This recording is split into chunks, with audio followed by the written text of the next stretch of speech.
Good afternoon, I'm Raine Musñgi and this is Newsfeed. Philippine shares took a breather as most Asian stocks fall amid persistent concerns over China. The PSEi index struggled to sustain its climb above the 7,000 level for the second straight session, closing about 15 points or 0.2% lower. The services sector was the biggest drag, shedding more than 0.7%. Value turnover dropped to 5.3 billion pesos as advancers narrowly beat decliners 99 to 90. Meanwhile, trading at the foreign exchange market was canceled today after government offices in Metro Manila suspended work due to heavy rain. The Philippines will host for the first time the World Travel Awards next month at the City of Dreams, Manila. The red carpet event organized by the Tourism Department is set for September 3. Tourism Chief Cristina Frasco calls it a historical tourism milestone and a testament to the country's capability to host high-caliber international events. This year, the Philippines is vying for 7 awards, including Asia's leading best beach or dive and island destination. Mercedes-Benz is boosting its research and development investment in China. The German automaker says it wants to accelerate its digital transformation to keep up with the rapid rise of electrification and the use of AI in the Chinese auto industry. Mercedes-Benz has been producing cars in the East Asian nation for over 20 years already. One of its factories feature over 98% automation, relying on more than 1,000 robots to streamline production. So taking the advantage here of the Chinese expertise and the speed gives us actually great opportunities, not only here, but for the whole Mercedes-Benz operations worldwide.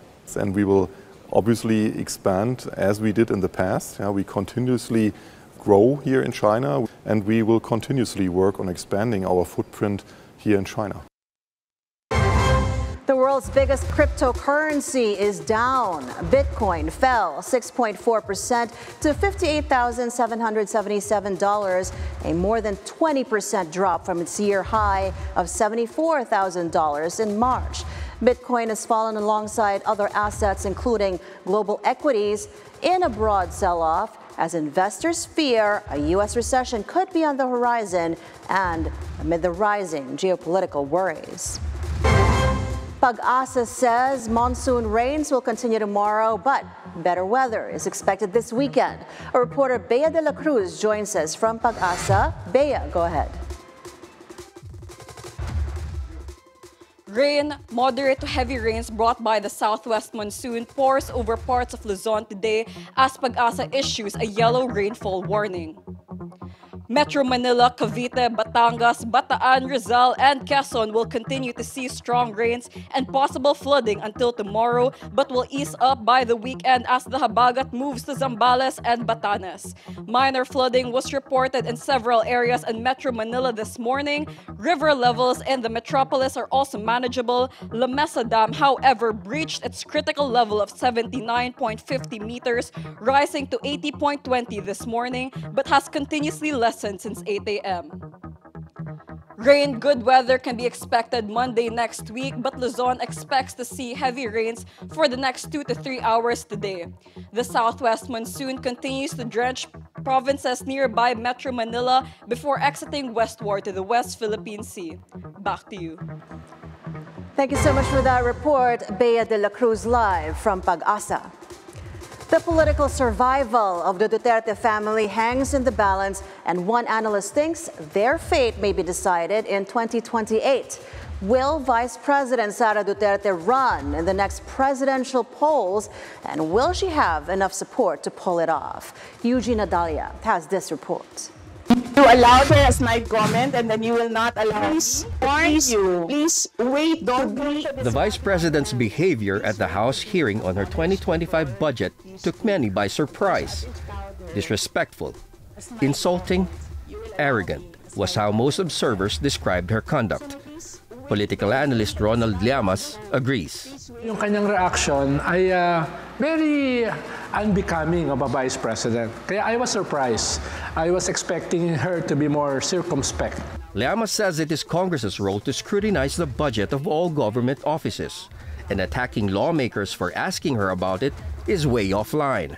She did it with Senator Riz Ontiveros last week. She did it with Representatives Franz Castro and Raul Manuel yesterday. Yung mga comments nga ang dami. Libo yung comments at 98% ay kontra sa asal, sa disrespectful na attitude ng presidente sa Senado at saka sa Kongreso.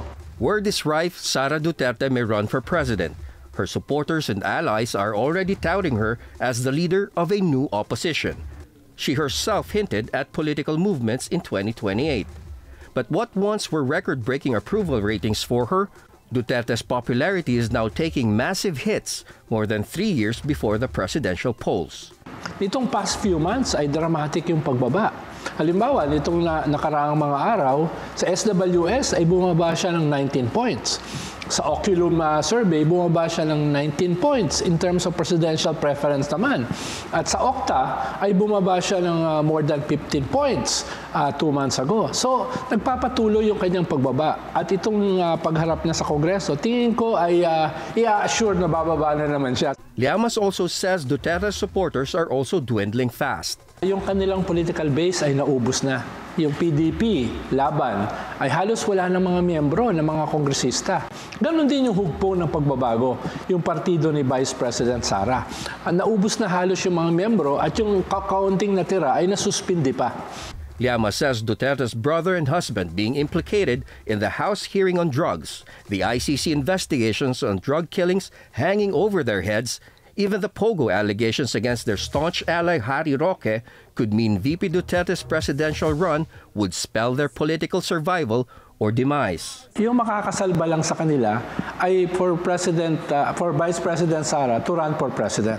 Dahil kung titignan mo, Karen, ang hinaharap nila ngayon is an existential crisis. Yung very survival nila ay nakataya.